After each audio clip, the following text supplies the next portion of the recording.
like to get your thoughts on the upcoming legislative session. There's been a lot of talk about education, there's been a lot of talk about infrastructure, taxes, state budgets, which is a big issue during the summertime, analyzing the state budgets to find savings in government. Just wanted to see what your mindset is going into the session in January. Well, Mark, I think those points are exactly what is on my mind and certainly on the minds of lots of my colleagues in the House and in the Senate. The infrastructure needs of the state, that's been a hot debate all summer. Meetings have been held, budget meetings for every state agency, looking for any cost savings or somewhere we can find dollars, hopefully, to throw at that infrastructure problem that is facing our state. Now, there are folks that want to do everything from raise taxes to move taxes. In addition to that, you've got the BP money and that settlement and how that affects different parts of the state. So lots of guys and girls have different ideas about how that money should be divvied up and where it should go in our state. Let me ask you about the tone of the session going in. There was a lot to be said last session with the tension, the stalling tactics, the protests over redrawing district lines or 1523 or the Jackson Airport. How do you see the tone of the session going in? I would say last year we were fresh off of an election.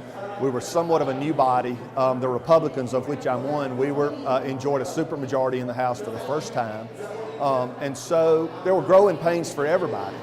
I don't think you will see as divisive from a Republican-Democrat standpoint in the coming session. I think everybody's kind of settled in and has kind of figured out their roles and their niches and where they can impact certain policy. I think you're going to see certain fights on certain issues, but I think certain territory's been staked out by different folks, and they're going to maybe pick their battles a little wiser on both sides. But I think, ultimately that results in better legislation for our state. I think the mood and the tone will be better now that we've hashed out and figured out how we're going to move as a group with this elected body for these 4 years. Gotten a year under our belt, and maybe these next 3 years will be smoother from that standpoint. Chairmen are in place and have kind of figured out their roles as well.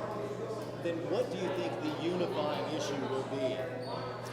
The unifying issue will be how we balance the infrastructure needs of this state and what the business community is asking for is a fix for our roads and bridges. I think you're going to start seeing that to some extent cross party lines. I think you're going to see the BP settlement issue start to move across party lines a little bit. And I think folks, depending on the area of the state where you are, the needs of your state, and today I'm here and you've been here covering this school funding formula issue.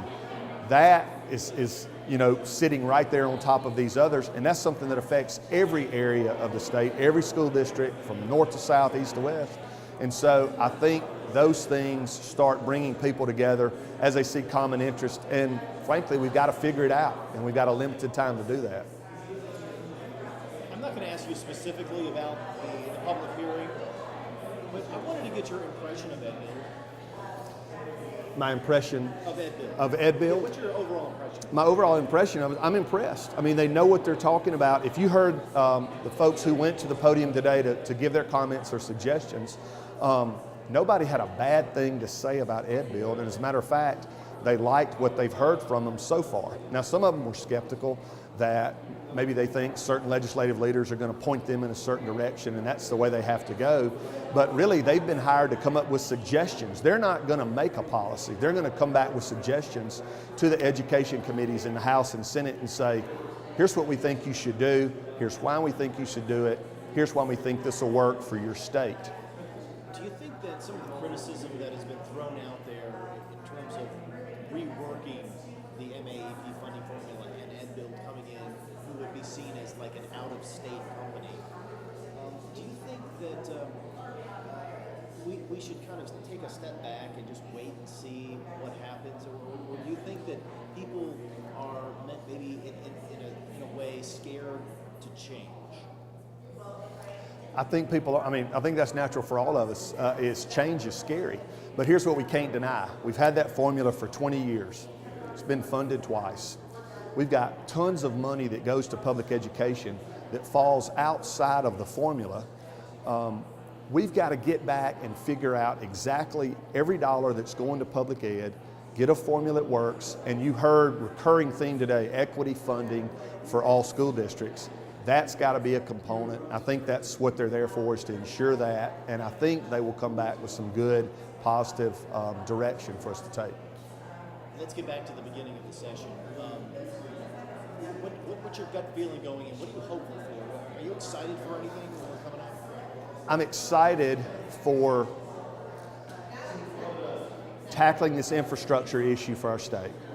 I'm excited about some campaign finance reform. You know, that was a big battle last year. It popped up late in the session, was kind of, you know, thrown out there late.